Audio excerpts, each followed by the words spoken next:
안녕하십니까, 볕든공간 대표 박홍진입니다. 여러분, 드디어 무몰딩 히든도어를 하기 위해 구입했던 빌라의 인테리어 공사가 전부 완료되었습니다. 긴 시간 동안 지켜봐주신 분들 모두 감사드립니다.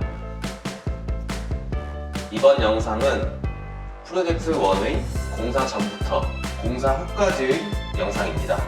우선 공사 전 영상부터 한번 보시겠습니다. 공사 전 현장의 모습은 기본적으로 단열이 굉장히 취약한 집이었습니다.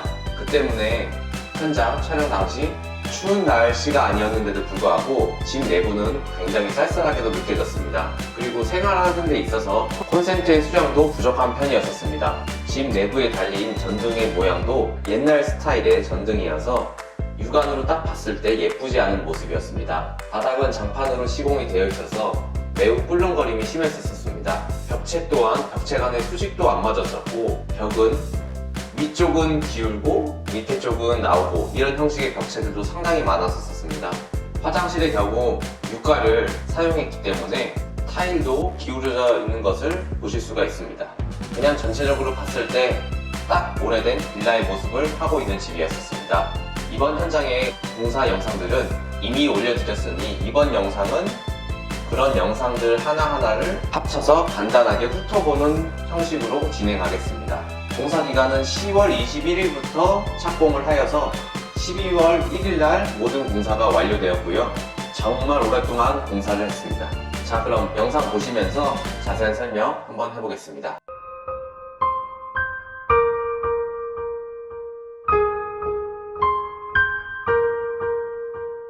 1일차와 2일차에는 철거 작업을 진행하였습니다. 철거는 창문, 문, 벽과 천장, 바닥까지 전부 철거를 하였고요. 3일차부터 4일차까지는 설비와 방통, 허리목 작업, 가스 배관 작업을 하였습니다. 기존 배관 철거, 수리 및 교체와 보일러 이동, 바닥 정리와 가스 배관 작업까지 진행하였고요. 다음 1차에 진행한 방통 작업을 위해서 방통을 쳐야 하는 부분을 표시해주는 방통목 작업도 하였습니다. 5일차에는 일요일이기 때문에 작업이 없었고요. 6일차에는 직원이 곰팡이 제거제를 바르는 작업을 하였습니다. 그리고 난방 배관이 방통할 때 떠오르지 않도록 하는 차광막을 위에 덮어주었습니다. 7일차에는 방통 작업을 진행하였습니다. 레미콘차를 불러서 그 레미타를 펌프카로 옮겨주어서 방 내부로 품어주는 작업을 하였고요. 쉽게 말하면 바닥 작업이라고 보시면 될 것 같습니다. 8일차에는 전기공사를 진행하였습니다. 사용할 스위치, 콘센트, 전등 등의 전선을 연결하는 작업이었고요. 9일차에는 미장과 목수가 들어왔습니다. 화장실에 젠다이를 설치하고 각 방에 미장이 필요한 부분들의 미장 작업을 해주었고요. 벽체 목골조 작업을 위해 목골조 기준을 잡아주는 업 라인 작업을 하였습니다. 10일차부터 24일차까지는 일요일을 제외하고 전부 목공 작업을 진행하였습니다. 9일차에 작업한 벽체 골조 멍 위치에 수직 수평을 맞춰서 골조 작업을 하였고요.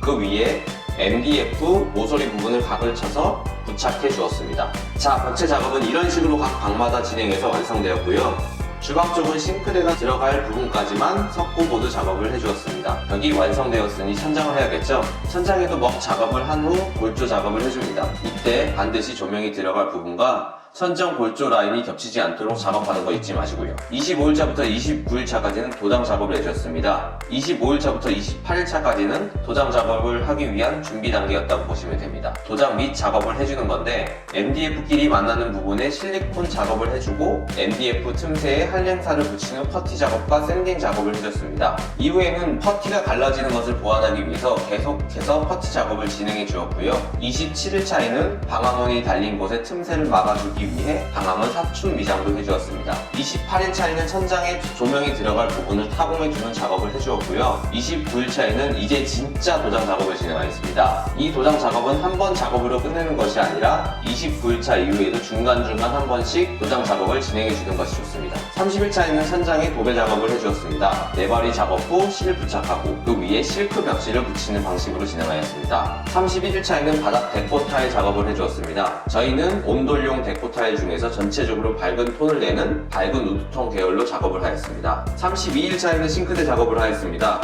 상부장 서라운드를 없애고 상부장 밑에 쪽에는 LED바를 넣어서 간접 조명 역할을 해줬고요. 싱크대 벽체에도 타일이 아닌 인조 대리석을 사용해서 싱크대 상판과 벽면에 일체감을 주었습니다. 싱크볼은 사각볼을 사용했고요. 수전은 대리석에 타공하는 제품을 사용하였고, 자, 그리고 매립형 호조까지 넣어주었습니다. 34일차에는 화장실 벽 타일 작업과 전기 작업을 해주었습니다. 화장실 작업 먼저 설명해드리면 타일은 600에 600짜리 정사각형 타일을 사용했고요. 바닥에는 트렌치를 넣어주었습니다. 저희는 타일 주문 시 모서리 부분을 깎아서 보내달라고 주문했었고요. 최대한 끊어지지 않고 타일이 이어져 보이게 작업을 해주었습니다. 전기 작업은 콘센트와 스위치가 들어갈 부분에 맞춰서 콘센트와 스위치 연결하는 식으로 작업해 주었습니다.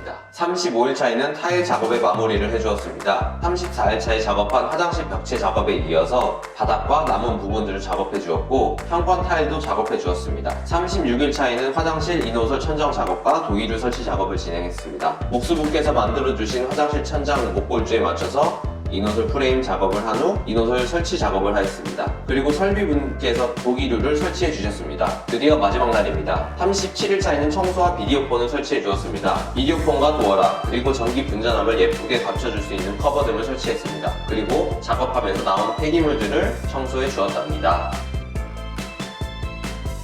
전 좀 맞아야 해요. 자, 길고도 길었던 무몰딩 히든도어 프로젝트 첫 번째 영상은 어떠셨나요? 저는 감동받아서 울 뻔했습니다. 왜 이러는 걸까요? 이게 반지하라는 것이 여러분들은 믿겨지시나요? 무몰딩 히든도어라는 것은 예전부터 있었던 방법이었지만, 제가 이렇게 무몰딩 히든도어를 시공해 본 것은 처음이라서 조금 더 오래 걸렸을 수도 있고, 그런 오래 걸림으로 인해서 저도 시행착오도 많이 겪고 많이 배웠었던 것 같습니다. 이제 프로젝트 1이 이렇게 마감이 되어서 앞으로는 프로젝트 2번째, 3번째, 4번째 앞으로 쭉 다른 프로젝트들로 돌아올 테니, 여러분들은 제가 했던 시공 방법들을 한번 살펴보시고 저처럼 실패 없이 성공만 하시길 빌겠습니다.